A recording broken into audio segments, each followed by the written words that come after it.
What's happening, everybody? Welcome back to yet another episode of Get Weird with me, your favorite podcast host, I would like to think, Brittany Barbieri. So today, guys, we're diving deep, head first, straight into personally one of the strangest stories in religious history, I would have to say. For me, this is a story so bizarre and unsettling. I honestly had a hard time believing it myself until I did more research into it and discovered that there was more cases similar to this. So we will dive into this. I don't even think historians even know how to handle this kind of a story. I think they look at it more or less as a myth or a story or a fabricated story just to keep the faith alive. But who knows? Okay. Who freaking knows? But to just get you prepared, imagine a man publicly executed, his head cut clean off. I'm talking about the crowd gasping for air, blood spilling, the body just drops and people are like, oh my God. But then according to this century's legend, the man just stands right back up. Yep. Not only does the body stand up, but he picks up his own severed head, tucks it under his arm, and calmly walks several miles preaching a sermon. Yeah, I don't know about you, but I'm out. Gone. Peace. But maybe it's true. I don't know. Today we're talking about the terrifying, strange legend of Saint Denis, also known as, and I'm going to pronounce this correctly, Dionysius. Saint Dionysius. So we're talking about the beheaded saint who supposedly kept walking even after death. And trust me, this story gets wilder and weirder from the get-go. So let's just dive right into it, folks. So here we go. Let's take you back, way back. And by the way, if you hear my dog breathing, I apologize. She would not leave my side this morning. So anyway, let's go back in time around the 3rd century, if we can, in Roman-controlled Gaul, what we now know as France. Christianity at the time was still very dangerous. You would actually be literally tortured or executed for preaching publicly. Anything in the context and according to historical traditions. Saint Denis, of course, was one of the very earliest Christian missionaries sent to spread the word and spread faith throughout and into Paris. Now, Paris back then, let me just describe to you, this is not the Paris like you see today with like cafes and fashion shows, the Eiffel Tower, and let's go down and have a croissant and talk about the news, and tourists taking selfies with selfie sticks and getting ran over by people. No, I'm talking about this was like rough Rome territory, okay? Pagan temples, they're still full-blown doing public executions, very fear-controlled at the time, very fear-driven. And St. Denis was preaching openly about Christianity in a place where Rome absolutely did not want this happening. Like, absolutely not. So he was already, tiptoeing onto some pretty glassy floors at that time. So eventually, Roman authorities did arrest him, along with 2 of his companions, which... and the punishment, of course, was death by decapitation, which is at that time pretty common. I'm not going to lie. That was either hangings or, off with his head. I mean, my God, look at the friggin' queens and stuff of England and Scotland. And I mean, there's a lot of history there. Anyway, but here's where things take a really hard turn into full, holy crap, what just happened? That's weird territory. According to the century's account of Saint Denis, he was taken to a hill known as Montmartre, literally translated to the mountain of the martyr. He was executed there. Okay. Full head removal. And that was what we would have thought would have been the end of story for this guy. Montmartre. Sorry. Let me rephrase that. He was taken to the hill known as Montmartre, now literally translated to the mountain of the martyr. There we go. So I was like, wait a minute, that wasn't right. It was Montmartre. I had to look back at the word. Anyway, I wanted to make sure I get my pronunciations here correctly. And I know that I'm going to butcher some of these names. So just bear freaking with me, folks. Okay. Anyway, so we would have thought the story ended there, but we are horribly wrong. Horribly, horribly wrong. So the legend says that Denis literally, after getting decapitated, immediately stood up, picked up his severed head, and began walking. I don't know about you, but I would have been like, what the fudge is happening right now? Like, I would have freaked out, because you have to imagine at that time, that type of stuff was like, you either were a strong believer and you're like, he is so deep in his faith that he is able to do this. This is a pure full divine miracle, or you had the other people that are like, this person is of the devil. Like, no way, impossible. You know what I mean? Like, we're talking a mix of emotions for most of the majority here, okay? So the legend has Saint Denis immediately standing up, picking up his severed head, and began to walk, not stumbling, according to the legend, not even twitching. Like, you know, I would assume a body that's no longer connected to a head might kind of like twitch in, you know, horror movie style. Nope. Just walked. Freaking walked. Was like, I got to pick up my head. Got to walk down the road. I got to keep preaching the sermon. And it wasn't just even a few feet, folks. I'm talking about the story actually claimed that he traveled nearly 6 miles while carrying his own head and preaching repentance the entire flippin' time. I'm sorry, but what? 6 miles? Scientifically, we know this is not possible. Okay, scientifically. But when divine intervention, I think anything's possible once the divine gets intermixed in there. I'm sorry. Anything is possible with that. I'm just a believer. So, I mean, I've seen some stuff. So I'm not going to rule this out as divine intervention or a determined man. I don't know. But imagine being a Roman soldier that day. You just executed this guy. Okay. You literally just cut off this man's head. And suddenly now he is walking towards you holding his own face like a football while giving sermons.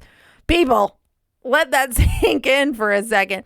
I would have quit my job like almost immediately. I would have freaking thrown my axe or sword down, whatever I used to cut this man's head off. I would immediately became Christian. Like, I'd have been like, damn, I was wrong.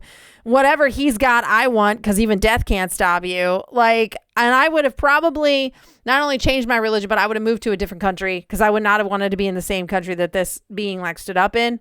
Like, I don't know. I think it would have been full of emotions. And if I had been the guy that executed him, which apparently in legend, they changed, like he saved their lives. Like they changed, apparently, according to the story of this, is like he saved the men that actually even killed him. So it's like, yeah, I would too. I mean, have that happen to you in a small town. Tell me what you think. Let me know what happens with all of you. So let's move into this about, this is actually not just one case, but multiple. Here we go.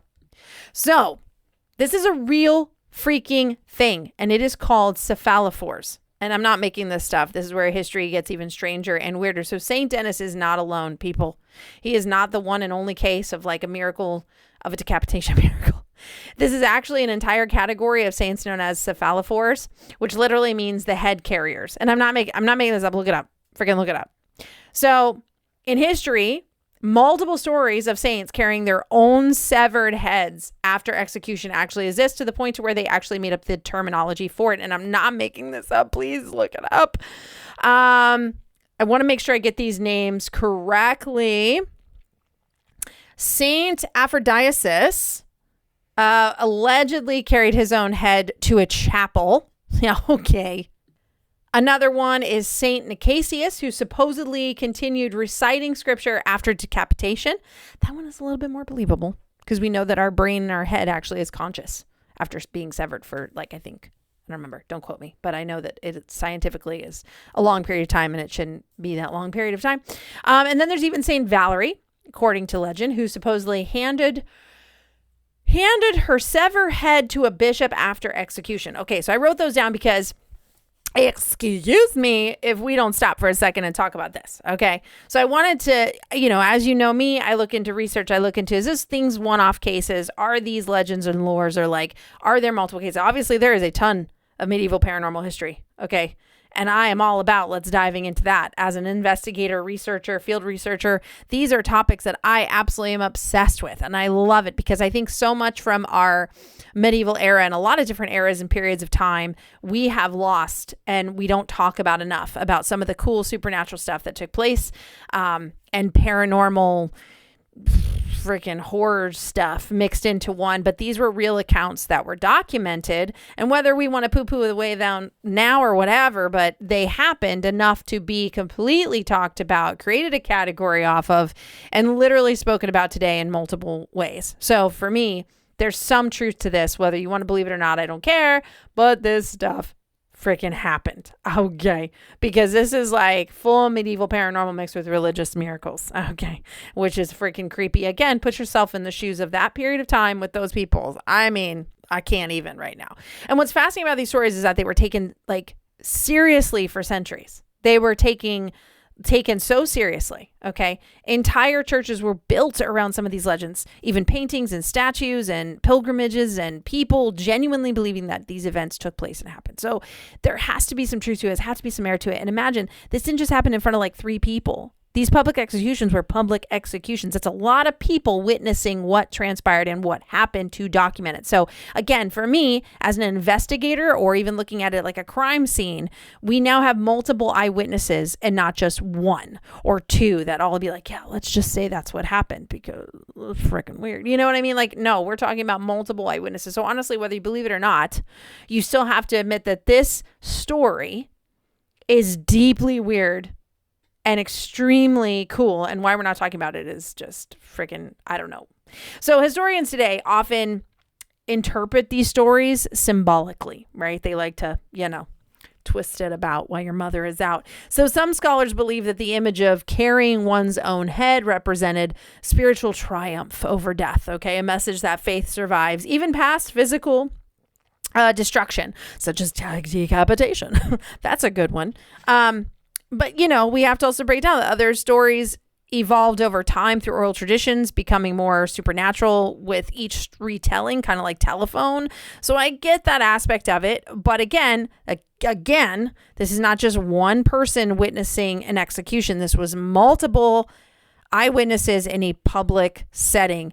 And then there are the believers who will argue this as a genuine divine miracle. And I have to say that we have true miracles that happen throughout history up into modern times that have baffled scientists, where scientists literally go, I can't explain this. I wish I could, but I can't. And they're left scratching their heads. They're left asking themselves deeper emotional questions about what they witnessed, what has just transpired in front of them. So throughout history, religions all over the world contain stories of impossible physical events that are looked at as divine intervention, right? People levitating in some cases. There's actually a levitating priest. If you don't believe me, you can look him up. I can't remember his name off the top of my head, but there is a levitating priest. Saints who never decompose. Now we know this because they're on display. You can go see them. They look like they're freaking made of plastic, but they were not embalmed. They were not put into any kind of special chemical. They went into a deep state of meditation through prayer, and they are preserved. I mean, it's just what it is. We have mystics glowing with lights. We have freaking prophets surviving fatal injuries that should have died. Visions appearing in the sky. I mean, these are documented things in history that are mind blowing, but they're impossible to certain extents of the mind. But when we start applying supernatural divine intervention or powers, or even powers of the mind, people, you can remove even the religious context and just put, what if some of these people are so in tune with so much more within their own mind and body than we are, that they were physically able to believe enough that even in death, it cannot stop them. I mean, we can't rule this stuff out. We've seen what the mind can do even within studies of the monks. So we have to look at all aspects of science here. And although it's grounded in supernatural and a miracle or unexplained mysteries, we do now, into the modern time, have some explanation scientifically based off brain activity and the belief that you can do this so strongly that you convince yourself to the point of it being true. So we have to look at that. And this isn't like a mass hysteria, folks. They all witnessed this. This was written down, it was documented, and then this person became a saint. So again, the question becomes, why are humans so drawn to these kind of stories? Well, I don't know about you, but they're freaking cool. And why do I wouldn't say all, but nearly all civilizations carry legends of people overcoming death itself, right? Is it symbolic hope, mass mythology, ancient aggravation? I don't know. we have to consider why these stories and why they are so important. And I think that there is a lot symbolically to them. I really do. But I do think, and I know people are going to just slay me on this one, but there is some merit and truth to divine intervention. And we've seen it into the modern era of true scientific miracles and mysteries that leave everyone that was involved speechless and cannot explain what happened. They just can't. Even some of the best doctors in the world have had divine miracles happen, and they literally go, I can't explain this. I simply cannot explain it. Like, I just don't have an answer. Like, we saw it on an x-ray and an MRI, and now today it's gone. How does that happen? So again, we can't rule out everything, and some things are just not meant for us to understand. I think we also have been shoved into this closet of these things aren't real, this isn't real, this can't happen. And I think to dumb us down as a society, if you ask me. I think that the stronger minded we are, the stronger willed we are, the more intelligent we are as a society, the harder we are to control, the harder we are to break down and put into a control. Because if you really utilize your brain, and if you go based off science, which I do like to level myself out in science, even when doing investigations, merely because we have to have some logic. But unfortunately, I'm going to be honest with you, you can't scientifically explain things away sometimes. There's just certain cases that just cannot fall into that category, and we cannot explain it. And that's okay. I don't know why that's such a big deal to people. Like, then they immediately have to say, well, then it's fake. No, it's not fake. We maybe are just not at a period of time scientifically. It's constantly evolving with every discovery, every new thing that pops up. And we have to stay open-minded to it. And I'm sorry, but I am a firm believer that over time, as a society, we have de-evolved into a controlled society. And back in different periods of time and era, if you actually research in, and I don't mean Google, I mean like research in, go look at archives, go pull, old books, old world books, and read about what was written and this context. I mean, my God, traveling overseas and actually getting to read books abroad in different countries and taking the time to hear from the people there, you begin to see a pattern of we were evolving, we were learning, we were open-minded to new things. We were really pushing boundaries at certain periods of time. And then it just came to a stop, a horrible halt. And then if you look at this timeline and framing, it becomes more of a control. You can't control masses if they're more intelligent and if they're smarter than you. You can't do it. So if you really want to have a good, strong control of a mass, you dumb them down. You take control over them, put them in a concrete box and teach them one narrative.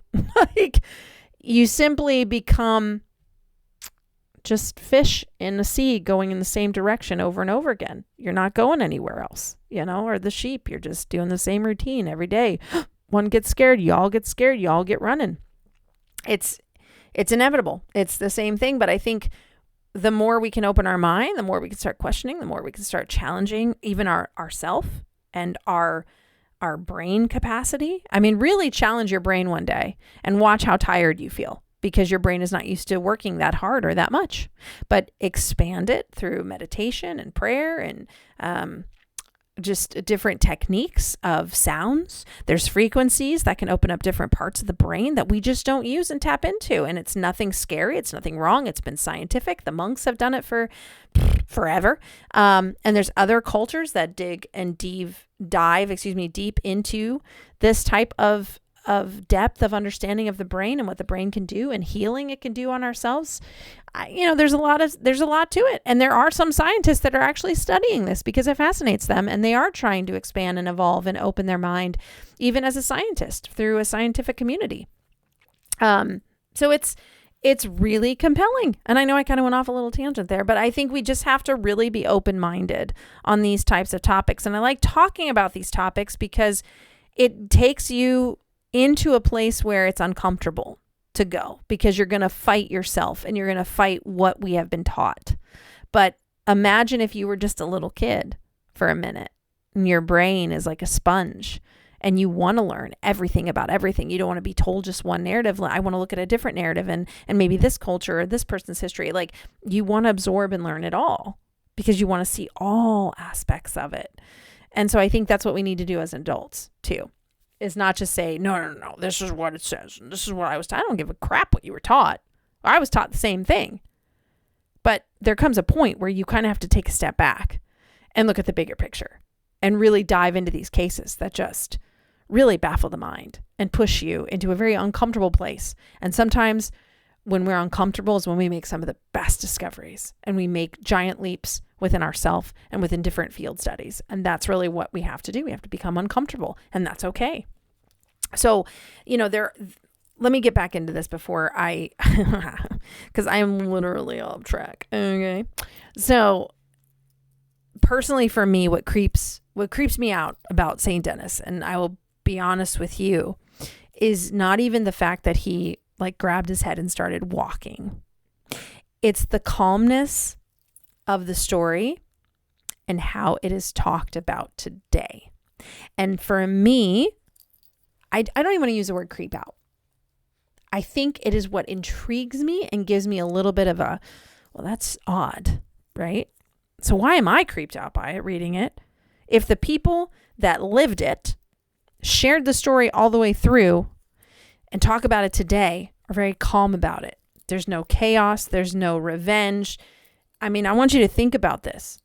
This man simply picked up his head and started walking, preaching a sermon. Okay.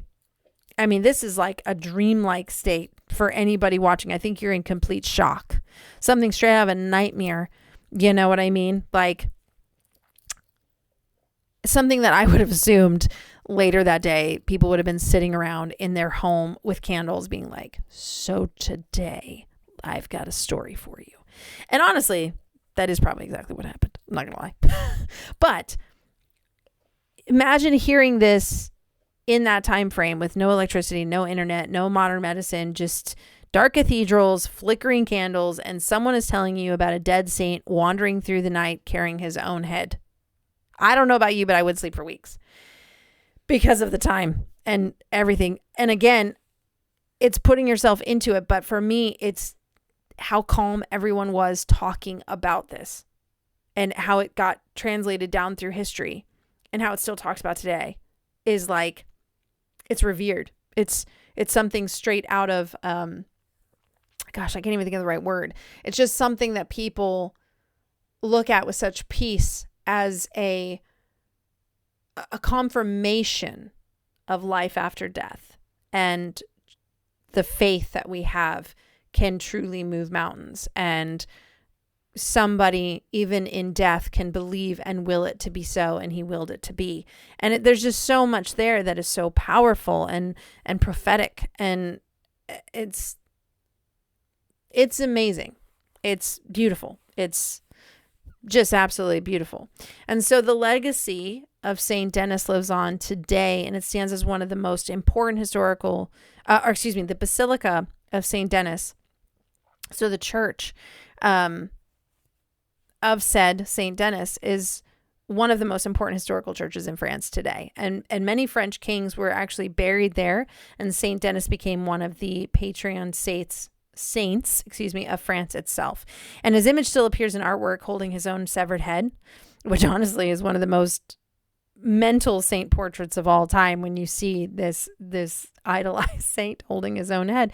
And whether viewed as a miracle, myth, symbolization, or folklore, I hate that word, or lore, I should say, this story has survived for nearly 2,000 years, people.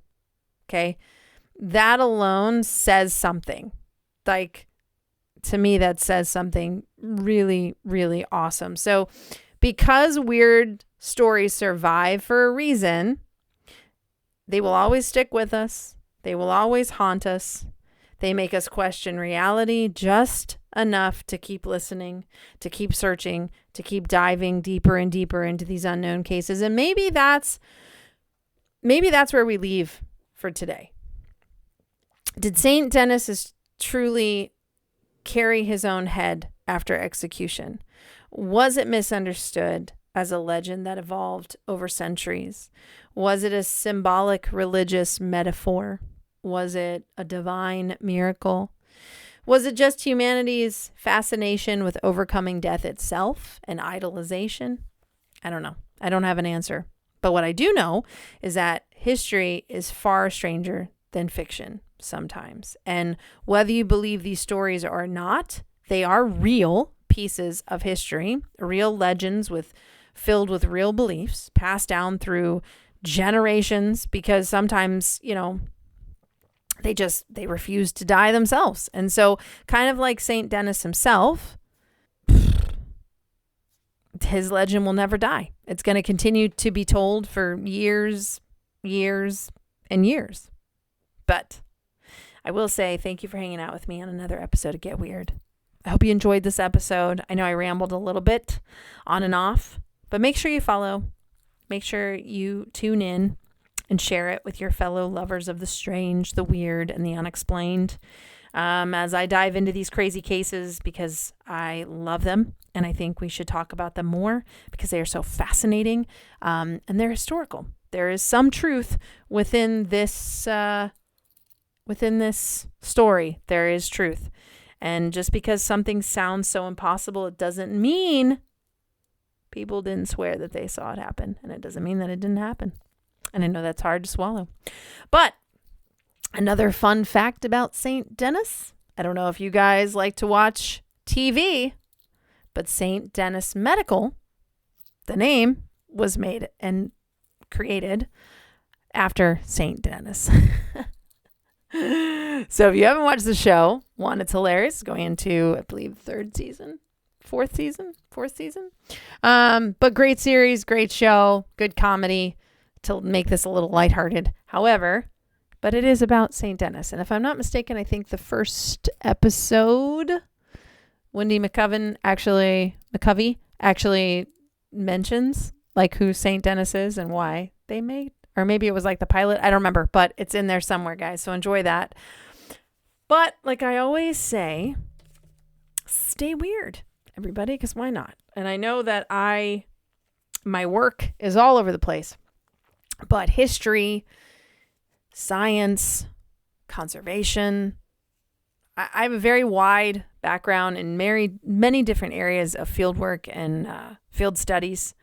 But one thing I always gravitated to was fascinating historical stories, cases, documents that just did not have any logical context to them. But they happened. They were very real. How they happened, I have no idea. But they were fascinating. And in my office and in my book collection, I have many. I have traveled and I have bought books that were very expensive, but they were old, they were ancient, and I wanted them because I wanted that old text. I wanted to feel that book binding and that leather in my hands and flip the pages. There's just something so amazing and satisfactory of holding an old book and feeling how it was bound and how it was put together and how it was written. It's just, there's nothing like it. That is why I journal when I'm on the road. That is why I journal when I write, I investigate and I research into things when I'm in the field. I have a leather-bound journal with me all the time. And a fun fact is that I actually write to my children when I write, because I don't like just journaling like today, Mach 17. No, not that person.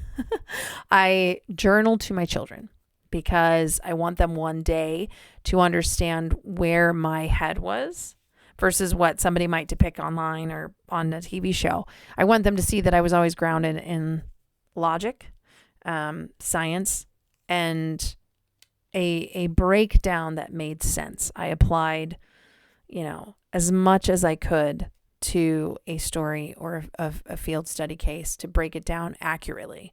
But I wanted them to also understand that as I write to them, I'm sharing my heart, I'm sharing where my head was at the time, and I'm sharing my journey with them if they are not with me, which a good portion of the time I do take my kids because I want them to understand my work. And quite honestly, I think it's good for them to understand it's okay to question. It's okay to have an open mind and also stay grounded in their beliefs and what holds them to a core of patience and understanding as they continue to dive deeper into certain unexplained cases and walk away saying, it was just a really cool case and we don't have an explanation, and that's okay. And maybe they'll create their own theory from it. But in my journals, I always write to my children, always, to share what was going on, what was happening, how I was feeling in that moment, and what was transpiring. And I think that is really the core for me of what makes these field studies, my work, so exciting, as I get to share that with them. And I get to create a legacy for them that they can look back on and see, just how I dove into things versus how the majority of people in my field dive into things. And they will learn a lot about history and text and all these books that I've collected over the years. And I even have an original Dragon of Embers book, which is just phenomenal if you have never read that book. I have an original of that one. Wasn't cheap. Just want to say that. But I wanted it. But anyway, have an amazing day wherever you are listening to this. And I really, really, really hope, folks, that if anything you take away from this story, you kind of sit back in your chair at the gym or wherever you are listening to this. And I know this is a longer episode than I would have liked, but I hope that you sit back and you say, that's a weird one. You either believe it or you don't, and that's cool. But I want you to kind of just go, I want to look into this. The whole goal of me doing these podcasts and these episodes is to intrigue you and to push you into an uncomfortable state of mind and to challenge you to challenge yourself and to just push past what we think we know and have fun diving into some really incredible, inspiring cases that make us question everything we know and what we've been taught in a very fun, weird, and relatable way. So until then, guys, until next time, until next Friday, stay weird and go research, go have fun, go check it out. Trust me, it won't disappoint you.